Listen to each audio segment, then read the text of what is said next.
अपने सभी संस्कृत मित्रों को डॉक्टर देवेंद्र का प्यार भरा नमस्कार। दोस्तों, आज मैं फिर आपके मध्य ईशावास्योपनिषद की चर्चा लेकर के आया हूँ। पिछले वीडियो में हमने शांति पाठ की चर्चा की थी। आज हम ईशावास्योपनिषद के प्रारंभिक जो मंत्र है, पहला मंत्र है, उसकी आज चर्चा कर रहे हैं और उसी को समझने का प्रयास करेंगे, उसके भावार्थ को समझने का प्रयास करेंगे कि प्रथम मंत्र में क्या है। प्रथम मंत्र में समझाने का प्रयास किया है कि संसार में जो भी चीज़ें हैं, हमें, तुम्हें, सभी को इस संसार में ईश्वर ने, उस निराकार परम ब्रह्म ने जो भी आपको व्यवस्था की है, जो भी चीज़ें आपको दी हैं, उनका उपभोग कैसे करना चाहिए और ये सब किसका है, ये सारी दुनिया किसकी है।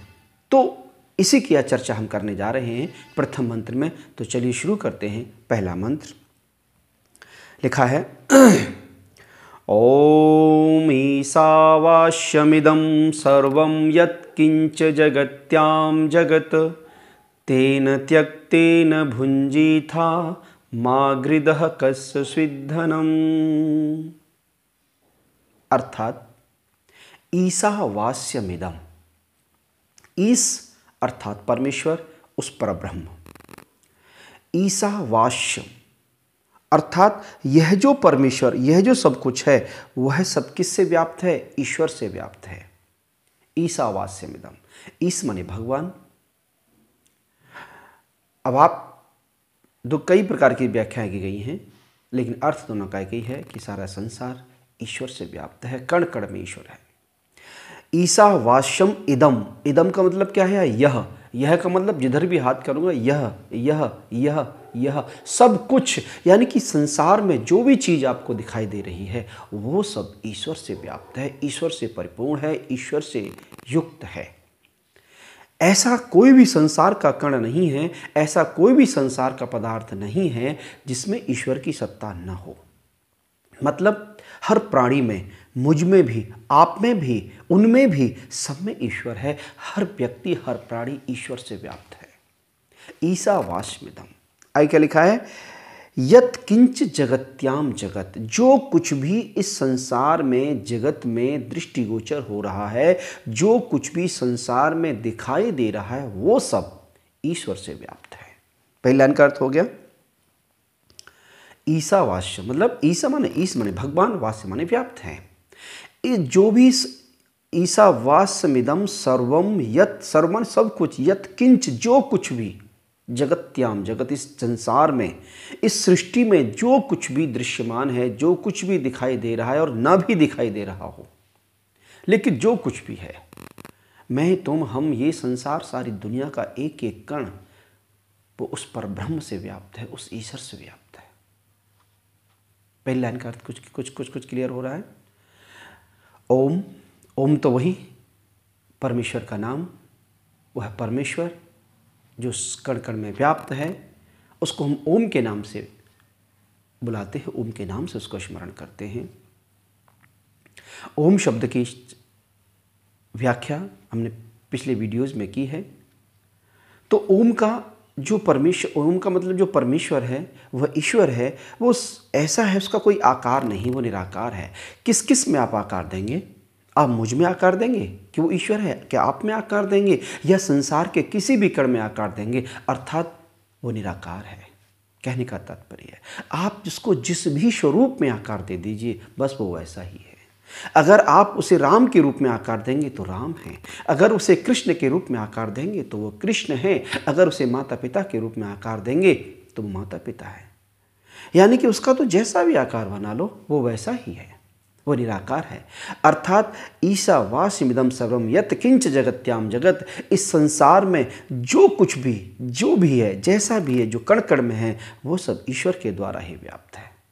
जो हमारा तो कुछ है नहीं, हम भी अपने नहीं हैं, आपका भी कुछ नहीं है, आप भी अपने नहीं हैं। रिश्ते नातों की तो बात ही छोड़ दीजिए, दूसरों की तो बात ही मत करिए कि वो आपके अपने हो सकते हैं। अरे हम अब खुद अपने नहीं हैं, हम भी उस ईश्वर के हैं। तो फिर क्या करें? इस संसार में क्यों मोह माया हो जाता है? ये भी मेरा है, वो भी मेरा है, ये भी अपना है। आप सीधा उपनिषद कहता है कि, वेदांत कहता है कि कोई अपना नहीं है, यानी कि सब ईश्वर के हैं। जब सब ईश्वर के हैं तो फिर क्या करें? मेरा घर, मेरी दौलत, मेरा मकान, मेरा घर, मेरा परिवार, मेरे रिश्ते, मेरी पत्नी, बच्चे, माता पिता, जब सब ईश्वर के हैं तो फिर क्या करें?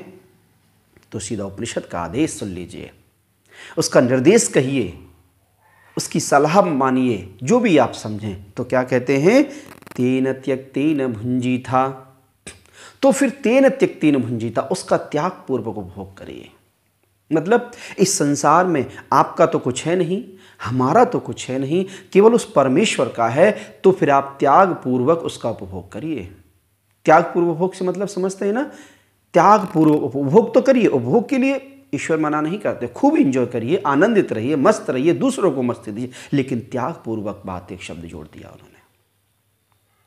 त्याग पूर्वक अनासक्त भाव से, उसमें आसक्ति नहीं होनी चाहिए, अनासक्त भाव होना चाहिए। आप कहेंगे आसक्ति अनासक्ति क्या है? तो मैं बच्चों को एक की बात बता देना चाहता हूं कि आसक्ति वो है जिससे आपका मोह हो जाता है, अनासक्त जिससे मोह नहीं होता।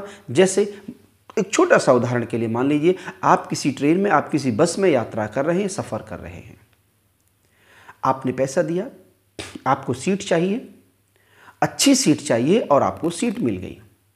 आपका मान लीजिए 20 किलोमीटर 50 किलोमीटर दूरी तक का सफ़र है, आपने तय किया, आपने उस सफ़र का आनंद लिया, उस सीट का आनंद लिया, लेकिन जैसे ही आपका स्टॉप आया, जैसे ही आपका रुकने का स्थान आया और आप वहाँ से चले गए, क्या जब आप वहाँ से जाते हैं, क्या उस सीट के लिए आप रोते हैं, बिलखते हैं, दुख होता है? नहीं होता आपको दुख।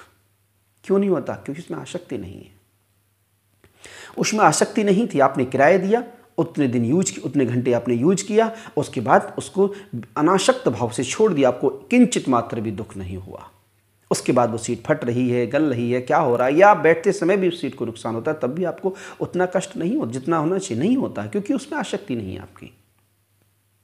ऐसे ही जब आपकी वो ट्रेन नहीं थी, जब आपकी बस नहीं, तो उसमें आपकी आसक्ति नहीं थी। लेकिन ये भी तो आपका नहीं है, यही तो समझना है। यही उपनिषद कहता है, यही वेदांत कहता है, इसी को तो समझिए। इस संसार में कोई किसी का तो नहीं है, इसका मतलब आसक्ति नहीं होनी चाहिए। जब आसक्ति नहीं तो दुख भी नहीं होगा। तो यही दुख निवारण का सबसे बड़ा एक कॉज है, कारण है कि अनासक्त भाव से उपभोग के लिए मना नहीं किया गया है। तो ही लिखा है कि तेन त्यक्तेन भुंजीता, अर्थात त्याग पूर्वक वस्तुओं का उपभोग करिए, त्याग पूर्वक संसार की चीज़ों का उपभोग करिए, त्याग पूर्वक इस संसार को भोग करिए। फिर वो चाहे छोटा से बड़ा कोई भी पद हो, फिर वो चाहे दौलत हो, फिर वो चाहे राज सत्ता हो, चाहे वो जो भी हो। कहने का तात्पर्य यहाँ ये है कि संसार की हर वस्तु को भोग, लेकिन त्याग पूर्वक उपभोग करिए, अनासक्त भाव से उपभोग करिए।